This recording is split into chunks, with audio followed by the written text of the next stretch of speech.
Hi, you guys. Welcome back to my channel, Trusted Gem. I am Goddess Quita. You can say Quita either one would do. I answer to both. Please like, share, subscribe, donate all that good jazz. If you want a reading or a one-on-one session with me, please book with me in my email. It's in the description box below. Please hit that notification bell so you can get notified every time I post. I mean, I won't. Y'all know y'all.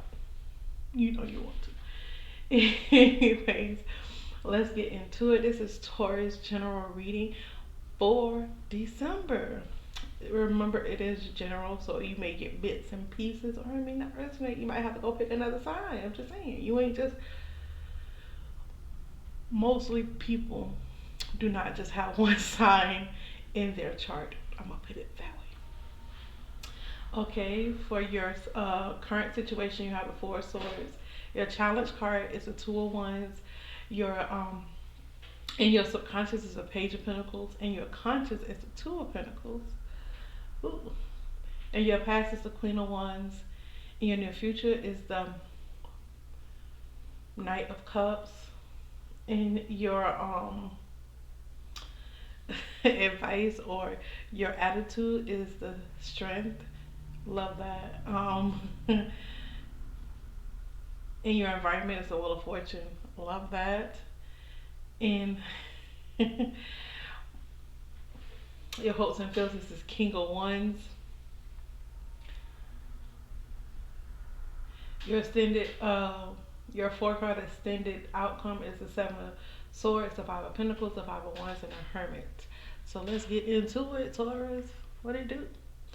Anywho, I see you relaxing in the month of November. I mean, November. We is in November, but it's the last day in the month of December. You're relaxing. You may be studying too, because you're trying to make very practical decisions, and you're trying to think it out and think it through, which is so much earth sign thing. We love to think things through and take our time and do stuff. And then you're a Taurus, so you like really take extra time because you gotta put your stank on it. You know what I mean? So after you do that, you may be juggling meetings in one day, so you might have a week or two off, or a couple of days off that you just relax and making your decisions, making your plans, and that makes sense because it's at the beginning of the month for Taurus in December, so that makes sense. So how you gonna set the tone for December? I feel you, Taurus. I feel you. I got Taurus in my chart. Actually, my moon sign is a Taurus. Okay. um, it could be a situation too that you're going through where someone is cheating, or you are suspecting your partner of cheating, and his feminine energy is wanting their mate or partner or future partner to be a person of loyalty.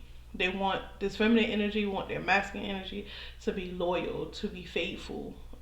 So that is there too. And you're deciding if you should take an offer. You don't know because this person is a wild card. So you had to walk away from a difficult situation. So I'm pretty sure it's like you're not taking the offer, but you have an offer and you're not taking it because you feel like somebody else got somebody else, and they do. They do. So Spirit said, read between the lines. It's a situation in December that you're just gonna have to read between the lines. When you have to read between the lines, and you dealing with a cheater, baby, I trust me, I know. I know from experience. When you have to read between the lines with a person or a situation, it's somebody that's lying, cheating, and stealing. That's just what it is. And right now we're talking about cheating. So if you have to read between the lines in your relationship, then they cheating.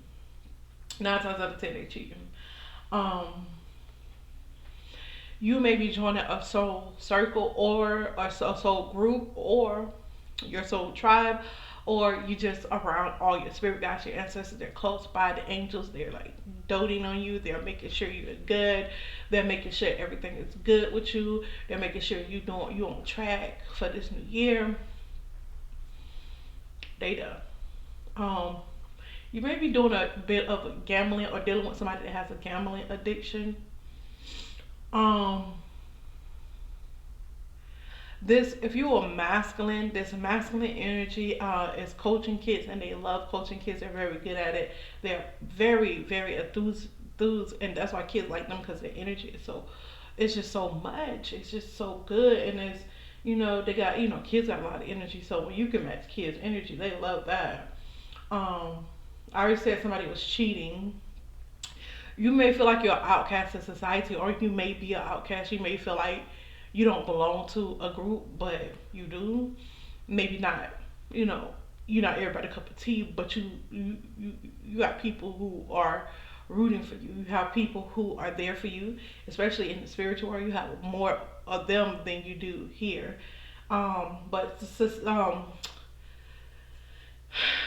you may be considered weird. Like, they may consider you weird because you like being by yourself, or you like being to yourself. You don't too much do the partying, or the social storm, social status storms, norms. I said storms, norms. You don't do those type of norms. You may create your own lane, or create stuff on your own, and people don't. It's not that they don't like it. They don't know what you're doing, or what you're up to, or what you're gonna create. And I feel like that gray area leads them to always assume an attack, or to make you out to be something that you're not. And I feel like, Taurus, you don't really fit into a label, and that's why you feel weird, or people view you weird. But everybody ain't meant to be the same. Like, let's just be honest, we not. We're all different. We have different birth charts, different mothers, and even if you have siblings and stuff, you're still a different person. You're a different soul, So everybody's not meant to be all over everybody, and maybe sometimes in life we have to go through I like the last 10, 11 years, I had to journey a lot of stuff on my own, even if I was in relationships or not. 12 on the clock, even if I 7-12 on the timer, even if I was in a relationship, a lot of times I felt by myself and felt alone, and I was always with spirit. And now that I'm by myself, I feel like more complete. And I feel like that is what Taurus is doing. They feel like they're more complete by themselves, because, people can slow you down, because you have to depend on people, or be in a relationship with people. The ones that you have to depend on can let you down so much until you learn to adapt and be by yourself, because everything that's put around you falls or crumbles. You're the only thing that's solid. Okay. People say they're real into a real person walking into the room, somebody that's really real, that really standing on their edge. Period. You may be too real for some people, and that's okay. That's okay. We like one thing about people who are to themselves. I learned that they're more peaceful. They're less like, they're more, how spirit said, they're more reserved.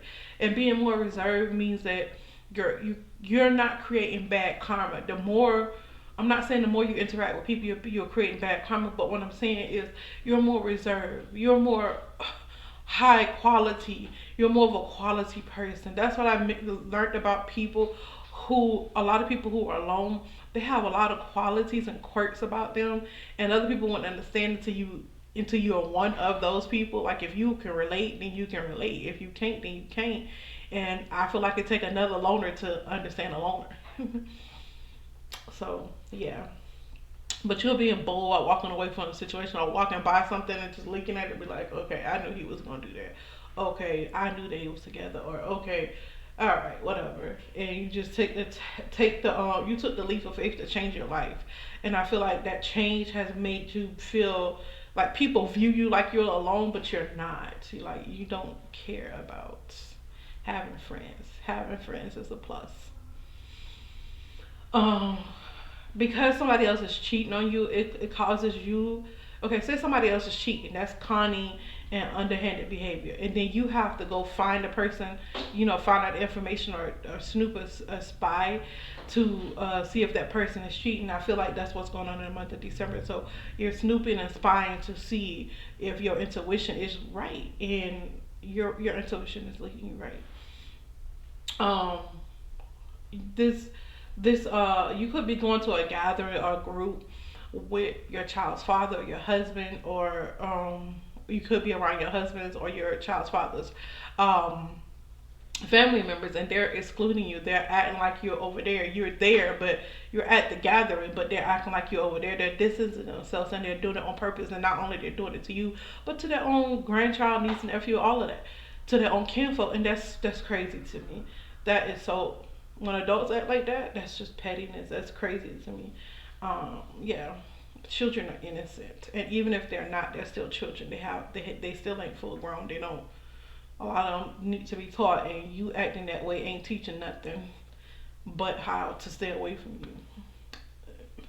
That's just, that's me. Like, when I see people do something, I'm like, okay, I don't need to deal with this type of family. Oh, okay, I don't need to deal with her because they be doing way too much. Way too much. But being out in the cold, but I feel like because you out in the cold don't mean like you feel the type of way you was looking at them like I knew. I just came here to, show face and to say I came and I was a part and I did try to be an adult and participate and bring the child, and yet they treated my child like this. I told you was going down the spiritual path. You may be, I don't feel like it's an occult group. I feel like you're the type of person that that paved their own way, 11, 22 on the clock, that like paved their own way. You don't have to be in a group of people or belong to anything. And I feel like that's why your spiritual path is different for most. And that's why I feel like the Most High God trusts you with more information about others and allow you to pry and, well, not to pry, but to peer, that's the word I'm looking for, to peer into other people's lives, because you don't have no ulterior motive, and God know your heart is pure. So God allows you, and then you're not around sitting around gossiping and talking about, you're not one of those people. So God like, okay, I can trust her or him with this particular gift, because I know, I see my child, I see them, they're on their, they're in the North Node, they're doing what they're supposed to do. So here, my child, here you go, here you go. And that's how I feel. Like, I don't feel like you're alone necessarily. I feel like you don't have nobody around you, no people around you that can cause craziness, and so that makes people think that you're alone, but you're not. You could be writing a long letter in detail. Maybe to me, I hear spirit saying documents. Maybe you're filing for divorce, or maybe I'm hearing some people are getting want prenups or going over their prenups, and they're rewriting their wills and stuff and doing stuff like that because of the cheating and because of the situation with the child, in the situation where how they're cheating the child. So you're making sure if anything happens to you, your child go to someone that is safe, and not necessarily the child side of the family, or the father side of the family, or the mother side, whichever side is acting crazy like that. I feel like you're making sure your child is safe and will end up in good hands, and that's what I'm getting from this, like rearranging stuff and really thinking out and then writing out what you want and then going after it and getting it. Basically, the last thing I got is giving a lot of time to important matters, and I feel like what I just explained, like that is very important matter when it comes down to children, who they live with. From experience, neither side of my family was a good experience for me. My mom was the best thing that happened for me, but when she died, they had a disagreement over her body, over her remains, over her name. My mom's side of the family went as far as changing her real name to go dig her up from a place that she really grew up, and to put her in where they lived at, in the city they lived in, and then didn't get her no plot for her grave. And where she was buried at originally, had they still have the plot, her, you know what I mean, she was more cared for over there than um on her mother's side. And it's crazy when you have family members like that, because they are fighting, act like they love you so much, but it really be all about money. And that's how I feel like this situation, where somebody could have died or cheated, or somebody cheated, after you found out somebody cheated after they died, and you see how the family is acting towards your child, and you're just like, let me protect my child. Let me say I want my child to go to school, so that your child won't have a rocky upbringing if something was to happen to you. Um, and I feel like that's a very important matter. I just hate, it's so heavy for me, because I hate when people, when adults put children in between stuff, and especially if the parent is that birthed the child, that's one of those guardians that birthed the child, and the parentals that birthed the child. Um, I feel like when they're trying and you do that, and then they go off and they act away with you, then the people who initially started the problem want to play innocent, and that's how I feel within the situation. They going to play innocent. Oh well, she came, but she ain't talk to nobody. But they didn't even feel you, make you feel welcome, like you can talk. Even a child feels like they can't even go say hey to their auntie and uncle because auntie and uncle acting crazy. Even the little cousins, they got, you could tell everybody been around talking and just, it's crazy. It's a lot of stuff I'm picking up with this family, especially with your masculine side or with this dominant side of the family, this masculine energy. This person could have cheated on you, or you could have caught this person, and people acting like you're the problem because this person was, what's wrong with her, and she must wasn't doing something right, or this or that, or she must don't cook good. It's always something that the woman is doing, and when it's just clearly that this person was raised by the family that they was raised by, and they have the issues with their family, and they take it out on their mate because that's the closest thing they have next to family is a mate. So, child, Taurus, I didn't mean for this to be that long, but it's just, this is giving me just, yeah, stay away from your masculine side of the family, but your child's father side of the family, because they need to repent, guys. Say they need to change their ways, and that's probably why your masculine have the insecurities that he have with women. That could be one of the insecure, because he don't trust the women in his family because of the crazy stuff that they do and how they talk about people. And not only that, I'm picking up so much more within this reading. I don't even know why I'm picking up all this, but you know what, Taurus? God bless you. I wish you the best, and I'm sorry that they treated your child this way. But you know, it is what it is. It ain't what it ain't. We can't make people, be decent human beings. So that being said, do what you got to do to protect your child and yourself, and be safe out there. Peace.